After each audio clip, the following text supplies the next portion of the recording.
आजच्या ठळक बातम्या. मराठवाड्यात पावसामुळे 86 लोकांसह हजारो जनावरांचा मृत्यू. मुंबई, ठाणे आणि कोकणात अतिवृष्टीचा इशारा. आरोग्य केंद्र कोरेगावने राबवले स्वस्थ नारी सशक्त परिवार अभियान. रत्नागिरी, उद्यमनगर, पटवर्धनवाडी रस्ता की गटार. गुहागर, नरवण, फटकरेवाडी येथे उतारात टेम्पो पलटी. आता पाहूयात बातम्या सविस्तर स्वरूपात. बातमी 1. मराठवाड्यातील 8 जिल्ह्यांमध्ये पावसाचा कहर झालाय. संबंधित घटनांमध्ये 86 लोकांसह हजारो जनावरांचा मृत्यू झाला आहे. 30,000 हेक्टरवरील पिके वाहून गेली आहेत. मराठवाड्यात छत्रपती संभाजीनगर, जालना, लातूर, परभणी, नांदेड, हिंगोली, बीड आणि धाराशिव जिल्ह्यात पुरामुळे मोठं नुकसान झालंय. मराठवाड्यातील विविध भागात अनेक वेळा अतिवृष्टीची नोंद झाली. एकेकाळी हा प्रदेश दुष्काळग्रस्त होता. आज त्याच भागात अतिवृष्टी झाली. छत्रपती संभाजीनगरमध्ये 15, हिंगोली आणि बीडमध्ये प्रत्येकी 11, जालनामध्ये 7, लातूर आणि परभणीमध्ये 6 आणि धाराशिवमध्ये 4 जणांचा मृत्यू झालाय.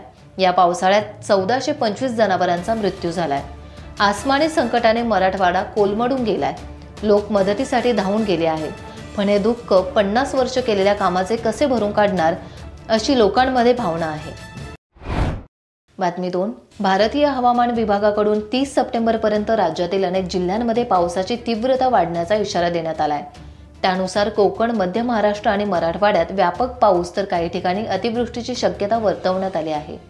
मुंबई, ठाणे, पालघर, रायगड, रत्नागिरी, सिंधुदुर्ग जिल्ह्यांमध्ये जोरदार पावसामुळे शहरी पुराच्या धोक्याची शक्यता असल्याने नागरिकांनी सतर्क राहावे असे राज्य आपत्कालीन कार्य केंद्राकडून कळवण्यात आलं आहे. बातमी 3. महाराष्ट्र शासन सार्वजनिक आरोग्य विभाग, जिल्हा परिषद आरोग्य विभाग रत्नागिरी, आरोग्य अधिकारी कार्यालय खेड आणि प्राथमिक आरोग्य केंद्र कोरेगाव यांच्या संयुक्त विद्यमानाने स्वस्थ नारी सशक्त परिवार अभियानाअंतर्गत मोफत आरोग्य तपासणी शिबिर प्राथमिक आरोग्य केंद्र कोरेगाव येथे संपन्न झाले. यावेळी रुग्णांनी मोठ्या संख्येने उपस्थिती दर्शवली. सर्व प्रकारच्या आजारांवर डॉक्टर अक्षय पवार आणि डॉक्टर नम्रता यांनी उत्तम उपचार केले. खेड खाडीपट्टा हा मोठ्या प्रमाणात लोकसंख्येचा असल्याने या शिबिराचा मोठ्या प्रमाणात लोकांनी लाभ घेतला. हे शिबिर खूपच उपयुक्त ठरले. यावेळी कोरेगाव हायस्कूलच्या विद्यार्थ्यांचीही तपासणी करण्यात आली. बातमी 4. रत्नागिरी शहरालगत असलेल्या उद्यमनगर, पटवर्धनवाडी येथील रस्त्यावर खड्डेच खड्डे झाले आहेत.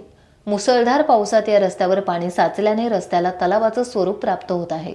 वाहन चालकांना, विशेष करून महिला वाहन चालकांना या रस्त्यावरून वाहन चालवताना प्रचंड त्रास सहन करावा लागतोय.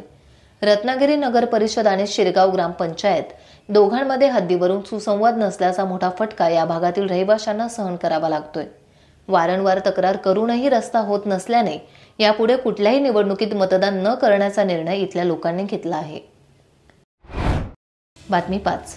गुहागर ते नरवण रस्त्यावर फटकरेवाडी येथे मध्यरात्री 3 वाजता उतारात पाईप घेऊन जाणाऱ्या टेम्पो पलटी झाला आहे. या अपघाताच्या आवाजाने परिसरातील लोक घाबरले. ग्रामस्थांना रात्र असल्याने काहीच कळत नव्हते. तरीही काही ग्रामस्थांनी अपघाताची शक्यता असल्याचं जाणवल्याने ते घराबाहेर पडले आणि खरोखरच अपघात झाल्याचं कळताच मदतीसाठी धावले. जखमी चालकाला पाणी देऊन स्थिर करण्यात आलं. ग्रामीण भागात प्रसंगाला धावणारे नेहमीच दिसून येतात. टाइम्स डिजिटलला लाईक करा, शेअर करा, सबस्क्राईब करा आणि बेल आयकॉन दाबायला विसरू नका. Times digital.